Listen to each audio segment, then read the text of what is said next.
With San Francisco thin at the wide receiver position, they went out and signed one of the most productive veteran wide receivers on the market in Robbie Chosen. And like San Francisco's other additions this offseason, he's an absolute speedster, running his 40-yard dash in 4.36 seconds. So in this video, I do want to break down the player they recently signed, go over his strengths, his weaknesses, as well as his career up to this point, so we can understand what he'll offer San Francisco heading into the season. Initially, when you turn on Anderson's tape, or Chosen's tape as he's better known today, the first thing that really stands out is him as a deep threat option. Not only does he have great speed, but he also shows off a great ability at tracking the ball, and his routes are pretty underappreciated. To really illustrate this point, here, Chosen is going against Charvarius Ward running a streak pattern, but initially I love how he fakes like maybe he's going to break out hard or come back to the ball. It gets Ward to jump just enough for Chosen to get a step on him, and with the quarterback targeting him deep down the field, Chosen does an excellent job of tracking this and bringing it down.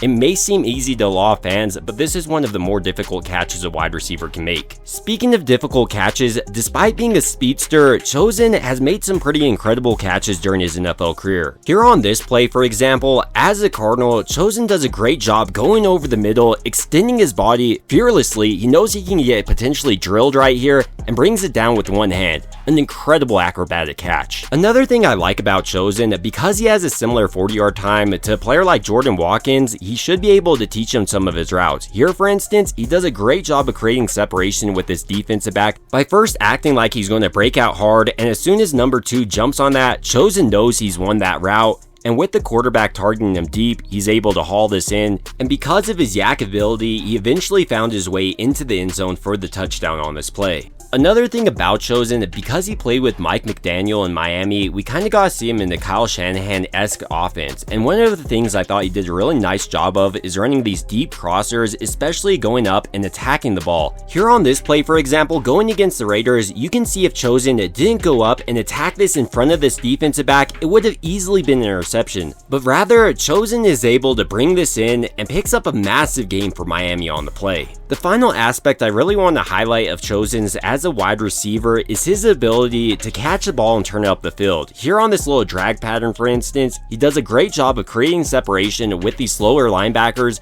and then turns it up the field, picking up a pretty massive gain for just a short pass. Maybe more importantly for Chosen as a wide receiver entering Kyle Shanahan's offense is his ability to block. And last year for the Miami Dolphins, routinely we saw Chosen execute at a high level. Here blocking a defensive lineman, for instance, he does a pretty great job of staying aggressive and getting in his way. With these strengths being mentioned of Chosen though, there are some obvious areas of concern to his game, including his steady decline and him being on the wrong side of 30. But will the 31-year-old veteran wide receiver actually find success with San Francisco? We're about to find out. We were first introduced to Robbie Chosen at South Plantation High School in Fort Lauderdale, Florida. There he played wide receiver, and he was pretty decent. He was ranked as a 3-star recruit according to 24/7 Sports. And after leading his team in receiving yards as a senior, he received offers from Temple and West Michigan. Ultimately, he did decide to enroll at Temple. During his freshman year, Chosen didn't start immediately, but rather redshirted. During this time though, he wasn't practicing the wide receiver position, but rather cornerback. Headed into his sophomore year though, Temple decided to switch things up at the head coach position, hiring Matt Rule. This also saw Chosen become a wide receiver. This change in position proved to be fruitful both for Chosen and the entire Temple squad.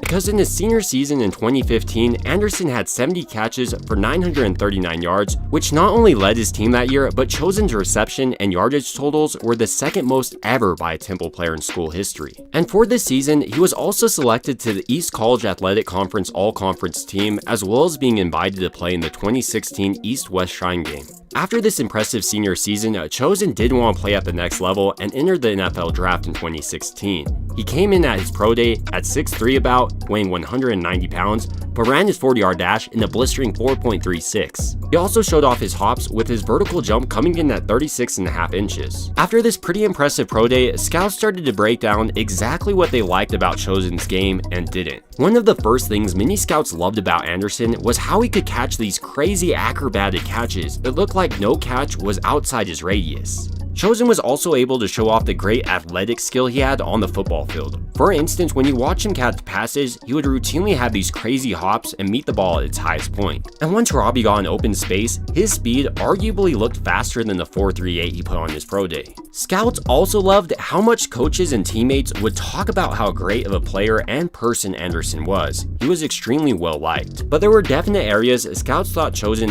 needed to improve his game.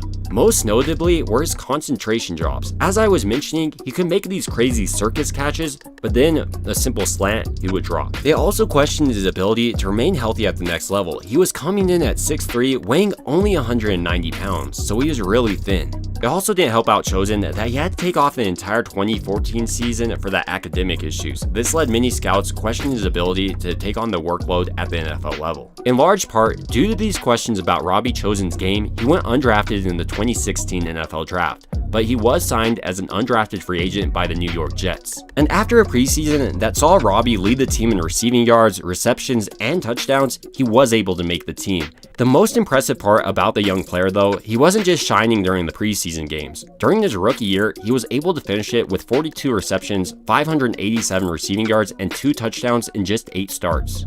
After his sophomore season though, we saw a wide receiver that was noticeably improved from his rookie season, and he finished that year with 63 receptions for 941 receiving yards and 7 touchdowns. In 2018, we did see Chosen's production dip a little bit, but he was seeing a lot more looks directed at him. During this year though, he was still the Jets' leading receiver with 50 receptions and 752 yards and 6 touchdowns. And during his final year with the Jets in 2019, he finished the season with 52 receptions for 779 receiving yards and 5 touchdowns. During the 2020 season, Robbie Chosen had the opportunity to reunite with his head coach Matt Rule from Temple, and he did, signing with the Carolina Panthers on a 2-year deal worth $20 million. Even though Matt Rule did fail as an NFL coach, one thing I do have to give him credit is every single time Robbie Chosen played with him, he got his absolute most. During his 2020 season, for instance, Robbie had 95 receptions for 1,096 receiving yards and 3 touchdowns. Anderson in his 2021 season did take a step back with 53 receptions for 519 receiving yards and 5 touchdowns. This year though, he was still pretty effective as a deep threat option. It's not like Robbie Chosen had the best quarterbacks thrown to him either. It was Sam Darnold, Cam Newton, and even PJ Walker. Despite this pretty significant limitation, headed into the 2022 season, Chosen went off on his first game with 102 yards and a touchdown against the Browns. By week 6 though, it was pretty apparent Robbie's time with Carolina was over. He was getting into arguments with the wide receiver coach Joe Daly on the sideline, and after the Rams game in this week 6 matchup, he was traded to the Arizona Cardinals. For his entire 2022 season, Chosen was able to rack up 282 receiving yards and 1 touchdown. In 2023, Robbie Chosen decided to sign with the Miami Dolphins and had 4 receptions for 126 yards, including 1 reception for 68 yards and a touchdown. Meanwhile, during his 2024 season, Chosen signed briefly with San Francisco before once again signing with the Dolphins, and last year he appeared in 2 games for them and even had a reception for 5 yards. Which brings us to present day in San Francisco signing him. Headed into this year, I think the most realistic expectation for Chosen is he's probably just going to push for a practice squad spot and maybe be elevated early on the season with players like DeMarcus Robinson and Brandon Ayuk out. But overall, these are just some of my thoughts on San Francisco signing Robbie Chosen, and I'd like to hear your thoughts about them signing the speedster wide receiver down below. It would also mean a ton to me if you did enjoy this video to go ahead and like and subscribe. It truly helps out the channel a ton. And as always, I hope you guys have a great rest of your day.